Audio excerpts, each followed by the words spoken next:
Hi ඔයාලා හැමෝම හොඳින් නැති කියලා හිතනවා. මට ගොඩක් දවසකින් වීඩියෝ එකක් දාන්න බැරි වුණානේ. ඉතින් මම වීඩියෝ එකක් දාන්න හිතුවා. ඉතින් මම ඔය කියන්නේ මම විෂන් බෝඩ් එකක් ගත්තා.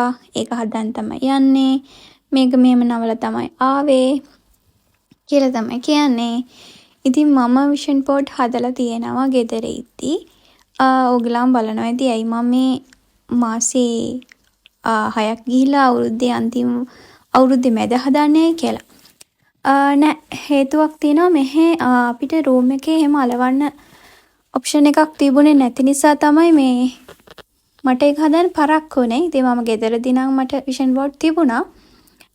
නමුත් මම හිතුවා දැන් අලවන්නේ නැතුව මගේ නිදාගන්න බෙඩ් එක ගාව තියාගත්තොත් හොඳයි කියලා. මොකද මං උදේ නැගිටිද්දී මට පේන්නේ ඒකනේ. එතකොට සාමාන්‍යයෙන් උදේ පාන්දර නැගිටිද්දී අපි නිදාගද්දී අපේ මයින්ඩ් එක හරිම රිලැක්ස්. ඒ වෙලාවට තියෙන ට්‍රෝට්ස් වල තියෙන එනර්ජි එක හරිම වැඩි. ඉතින් ඒ වෙලාවට අපි දේවල් හිතද්දී ඒක ඇත්තටම පවර්ෆුල්. ඒ හින්දා තමයි මම මෙහෙම දෙයක් හිතුවේ. ඉතින් ඔයාලටත් පුළුවන් ඔයාලගේ ගෙදර පේන තැනක ඔයාලගේ ඩ්‍රීම්ස් අලවලා විෂන් බෝඩ් එකක් හදලා නැත්නම් එහෙම හදලා ලස්සනට තියාගන්න. අපිට ජීවිතේ මොන දේ තිබුණත් මම විශ්වාස කරන දේ සහ මම ඔයගලන්ටත් එක කියන්න කැමති අපිට බලය සල්ලි මේ මොන දේ තිබුණත් හරිම පවර්ෆුල් දෙයක් අපි ළඟම තියෙනවා. ඒක තමයි අපේ ට්‍රෝට්ස් අපේ සිතුවිලි.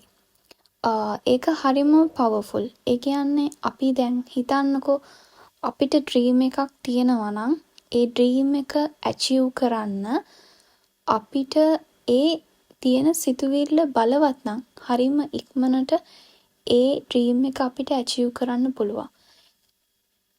හොඳම උදාහරණයක් කියනවා මම ගොඩක් කලාවට බලන්න ජීවිතේ ගොඩාක් ප්‍රශ්නවලට දුක් කම්කටොළු වලට මුහුණ දුන්න අයට හරි ඉක්මනට ඒගොල්ලන්ගේ ඩ්‍රීම්ස් ඇචීව් කරා කියලා ඒගොල්ලන් Facebook එකේ එහෙම දානවා.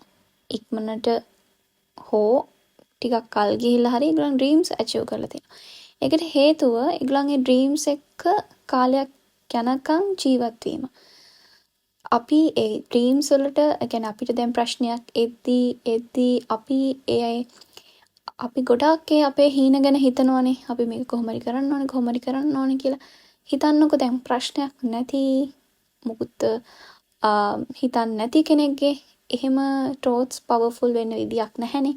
ඉතින් මම හිතන විදියට මම දැකලා තියෙන දේවල් වලට මගේ අත්දැකීම් එක්ක එහෙම අපි හිතන්න අපේ ඩ්‍රීම්ස් ඇචීව් කරගන්න තියෙන කාලය හරිම අඩුයි. හරිම අඩු කාලයකින් අපේ ඩ්‍රීම්ස් ඇචීව් කරගන්න පුළුවන්. ඉතින් ඒකට අපිට පුංචි දෙයක් තමයි කරන්න පුළුවන් මේ වගේ දෙයක්. අපේ ඩ්‍රීම්ස් අලවලා මෙහෙම විෂන් බෝඩ් එකක් ළඟ තියාගන්නකොට අපිට හැම වෙලාවෙම අපේ ඩ්‍රීම්ස් ඇහැට පේනවා. එතකොට අපිට ඒක ඉමේජින් කරන්න පුළුවන් මේ විදිහට කියලා ඉමේජින් කරන්න පුළුවන්. අනිත් එක මේක law of attraction එක ගැන ගොඩාක් කියලා දෙන අය ගොඩාක් ගැඹුරින් සහ පැහැදිලිව කියලා දෙනවා. මට තේරෙන විදියට ඔයාලත් එක්ක මන් දන්න දේ ෂෙයා කරන්න මගේ එක්ස්පීරියන්ස් එකත් එක්ක. මොකද මට එක්ස්පීරියන්ස් තියෙනවා මගේ ජීවිතේ වුණ ගොඩක් දේවල් මේ law of attraction එක එක්ක ගොඩාක් සම්බන්ධයි. මොකද මම ගොඩක් දේවල් ජීවිතේ ලොකුවට මේක වෙන්නේ නැහැ එහෙම මේක වෙන්නේ නැද්ද කියලා බයින් එහෙම ජීවත් වෙන්නේ නැහැ. ඒක නිකම්ම ජීවිතේට ලැබෙනවා නම් අනිවාර්යයෙන් මේ දේ ලැබෙනවා. අපි සාමාන්‍ය විදියට ජීවත් වෙනවා නේ. අනිත් එක මේ බය කියන දේ හිතන ඒ බය කියන දේ ගොඩක් නෙගටිව්. ඒක නෙගටිව් ෆීලින් එකක්. එතකොට ගොඩක් කලාවට ඒක නැති තරමට හොඳයි. දැන් ගොඩක් කලාවට දැන් මම මෙහෙ එක්සෑම් වලට යනකොට මට ළමයි කියනවා ඔය හැම වෙලේම hina වෙලානේ ඉන්නේ. එහෙම කියලා ඒගොල්ලන් කියනවා. ඔව් මම හැම වෙලාවෙම hina වෙලා ඉන්නේ. ඒ කියන්නේ දැන් හිතන්නකෝ එක්සෑම් එකට ස්ට්‍රෙස් නේ. නෑ ඒ ස්ට්‍රෙස් එක කියන එකත් නෙගටිව් ෆීලින් එකක් නේ. එතකොට ඒක නැති කරගන්න පුළුවන් දේවල් මම කාලයක් එක්ක ස්ටඩි කරලා තියෙන්නේ. අපිට ස්ට්‍රෙස් වෙන්නේ ගොඩක් කලාවට අපි පාඩම් කරන්න නැතුව ඉඳලා එක්සෑම් එකට කලින් දවසේ ස්ට්‍රෙස් වෙනවා. ඒක නෝමල්නේ හැම ළමෙක්ම එක ස්ට්‍රෙස් වෙනවා. එහෙම වුණා මට. මම පොඩි කාලේ එහෙම දන්නේ නැති වෙද්දි එහෙම වුණා. නමුත් දැන් මැචුවර් වෙලා තියෙනකොට අපි ඒව දන්නවා.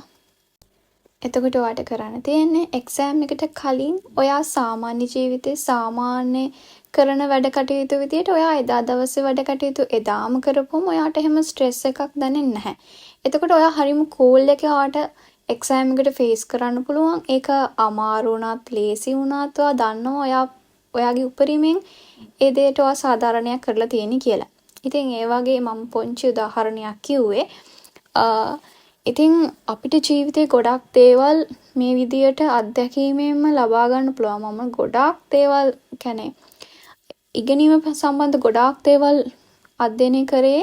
දැන් මෙච්චර කාල පාඩම් කරලා පුංචි කාලේ ඒව තේරෙන්නේ නැහැ. ඉතින් මේක බලන කවුරු හරි කෙනෙක් ඉන්නවා නම් ඒක වැදගත් වෙයි කියලා තමයි මම මේ ටික අද ෂෙයා කළේ. ඉතින් තවත් දවසක තවත් වීඩියෝ එකක් අරගෙන මම ඔයාලා එක්ක එකතු වෙන්නම්. එතකන් ඔයාලා හැමෝම පරිස්සමින් ඉන්න. ඒ වගේම මගේ වීඩියෝ එකේ මොන හරි දෙයක් ගන්න තියෙනවා නම් ඔයාලට ඔයාගේ ජීවිතේට ඒක එකතු කරගන්න කියලාත් මම ආරාධනා කරනවා.